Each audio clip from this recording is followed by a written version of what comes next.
again, it's about being bondage to emotions and allowing them set free as possible, as easy and quickly as possible. But it's also about letting other people not be held hostage by their emotions.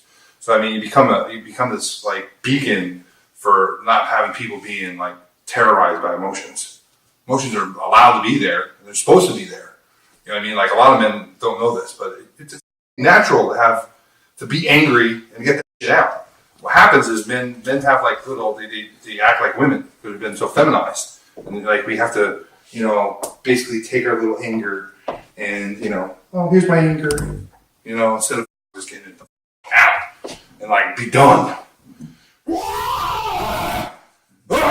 Just be like, I'm freaking dirty, and like cut down a tree or something and be done with that freaking emotion.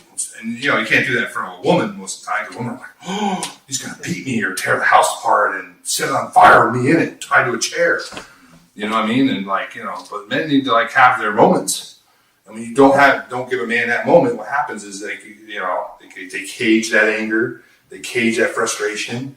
And what happens when you cage emotions? Yeah. They get bigger or smaller? Yeah. Bigger and bigger. They're going to kick that cage door open, and it's going to come out in so many different areas that come out.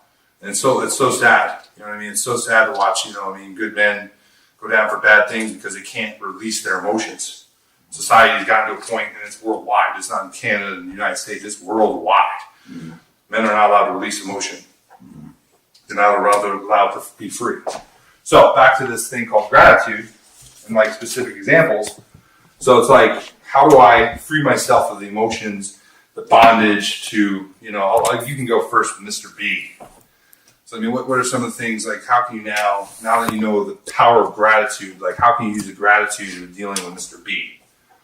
Yeah, I think just patience and thanking, and then, hey, thank you for calling, and, we're looking into this, we're going to do this. It's like to sort of reinforce the positive with him. So now he's happy that you're thanking him, acknowledging him, and you're sort of moving forward. Yeah. Every time you stop someone from talking, it's like hitting a reset button. I know that from my clients. Yeah. Get done. If they talk more than 5 minutes, I cut them off. But if they talk under 5 minutes, let them get done. Yeah. So what was the point again? We started at this point. We're on this point, 5 minutes. I mean, no one can talk more than 5 minutes on a single point. Yeah. Unless they're like cycling. If they're cycling, like sometimes it's like, hey man, I gotta go. Like, call me back tomorrow. We'll see where we're at. Or call me later, a couple hours later.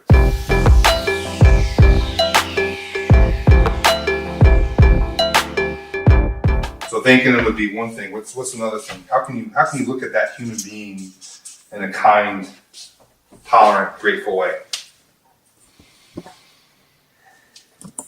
Yeah. It's tough for a moment, isn't it? Yeah. Oh, for sure. Yeah, that's probably a big point. It's like you say, just letting him speak, because he's calling you for a reason. If you just let him kind of... So he's calling. He's just not randomly calling you. Give him an opportunity to vent or say whatever he's saying, right? Hear him out, I guess. So he's calling. So you think that he's calling for a reason, and he's there to bitch and complain one more time. Yeah. So that would cause compassion. Yeah. What about him and his situation?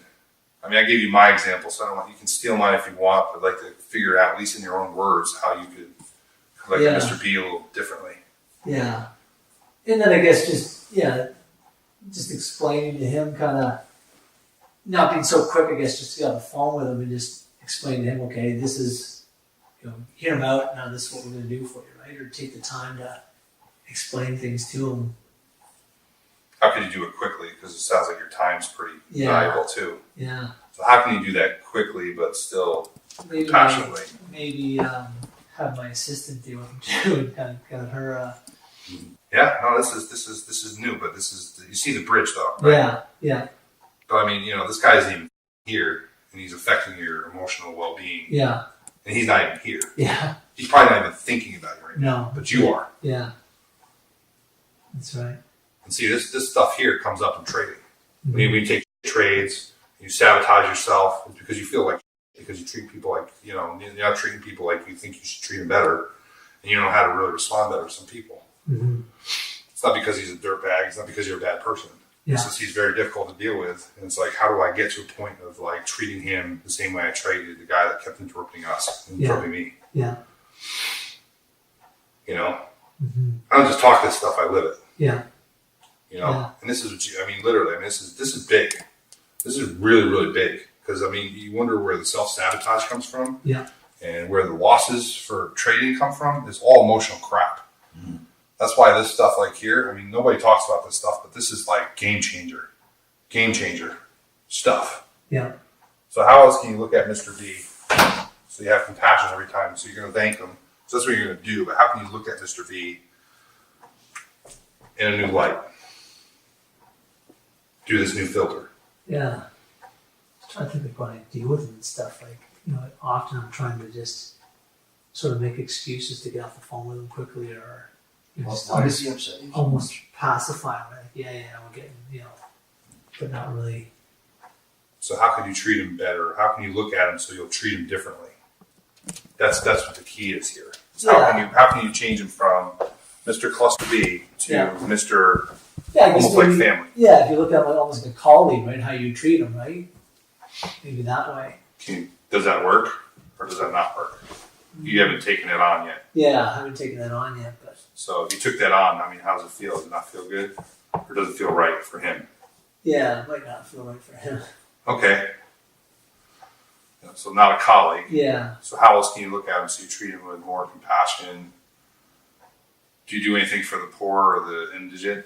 Yeah, like I used to, I used to volunteer at the Cold, like the guest house. Okay. I used to cook them breakfast there, like help out cooking breakfast every Friday morning.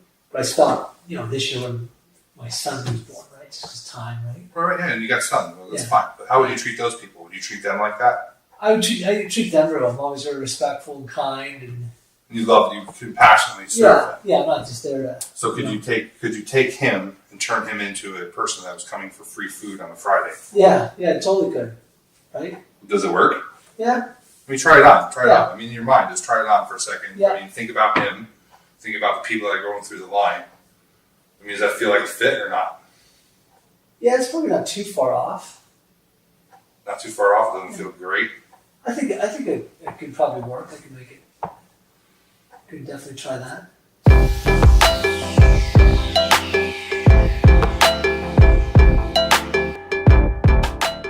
So, I mean, like what you do is now then is every time you think of him, first you say, thank you for giving me the opportunity to serve you. Yeah. And then the second thing would be, thank you for being in my food line. Yeah, Thank you for allowing me, instead of giving you food, I'm giving you legal help. yeah. Does he pay or does he not pay? It'd be covered by like the government or anything. Okay, so you got to take a number of government people. Yeah, So I mean, rather than looking at them as the scumbags that are just there to harass you because they're getting free government services, service. Yeah, now you can look at them as people flowing through the food line, yeah, and you're getting the opportunity instead of serving food because you have no time to do that Yeah. anymore. But you are getting paid to be a lawyer. Now you can get paid to serve these people legal yeah. advice. And that's part of the problem with like these guys kind of this category that have like the free ticket, right? Like, you're guaranteed to get paid. It's obviously at a lesser rate than your private clients. Right. But because these guys sort of look at it, they're getting a free ride. They're almost the worst clients because it's not costing them out of their pocket. So they're But what about the people in the food line? they're often the most demanding, right? These guys, They're these more kind of demanding. clients, right? Yeah. But the men and women that are sucking down the free food. Yeah, the food guys in line, the food line, for the most part, are pretty grateful for you being there. A lot of them thank you, and they know who I am because I'm, it's a small community, right? And often I'm giving it sort of pro bono advice. Like I'll probably say, hey, I got a quick question after whatever. So I'll take the time to listen to Hang them. out. Yeah, give them some advice and stuff, right? Like that too, right? So these ones are a little bit more difficult. Yeah. But do you think that if you treated them a little bit different, that they might? Do you realize that you're a factor in this? Yeah. Yeah, I think I could definitely do that. And that. Because Yeah. you're holding on to that old thing and you need to release it. Yeah. Because if you don't release it now, like I said, it's going to come out in trading. I mean, Yeah. the way you do anything is the way you do everything. Yeah. Globally. Yeah.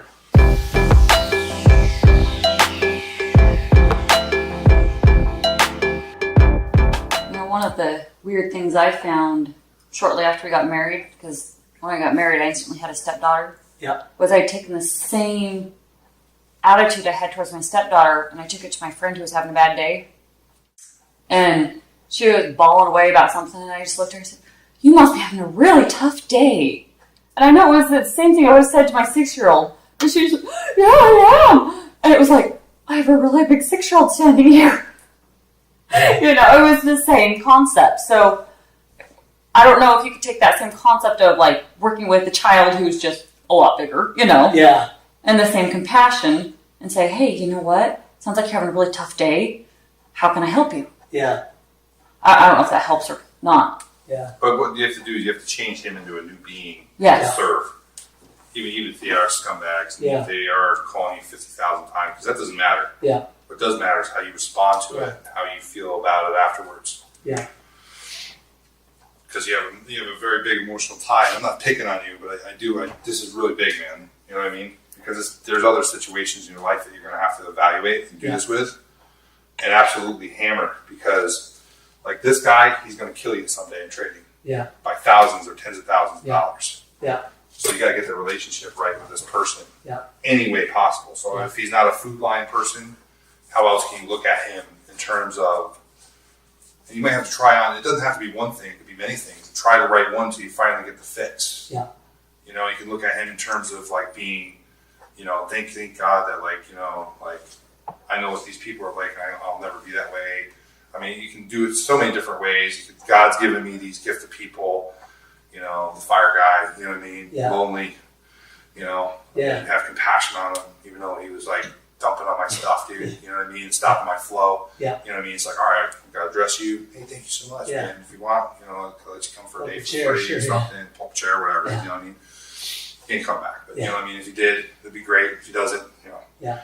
You know, whatever happens. But you know what I mean? So it's like thanking him, thank you for your service, thank you for your opportunity. Here, if you need my wife to talk to, I'll send my wife out there in a minute to hang out with him if he comes back. You know what I mean? So it's like I'll deal with it, but it's like I can do it with compassion.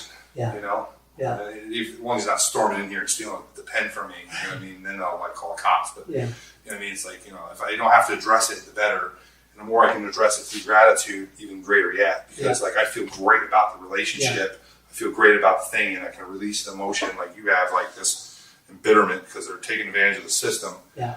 Do you pay taxes for that? You probably feel like personally attacked because they're sucking dollars out of the government that you're paying them. Yeah. Which, you know, now, so the real core of that problem is even beyond like you paying the taxes, is you feel like you're being violated by paying too many taxes. Yeah. Again, back to gratitude. Yeah. I'm grateful to pay taxes, man. And so I want, you know, my goal, I want to pay $20 million a year in taxes. Yeah.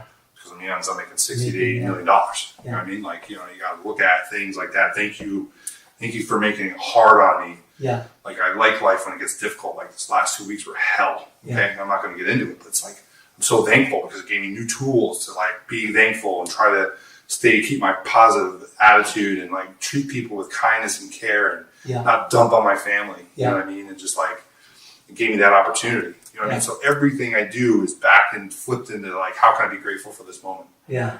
Because that's how you freaking get away from it. Yeah. Because if you're not grateful for it and you don't release that shit, it just hangs out. Yeah. Forever. Yeah. It will hang out with you until you die.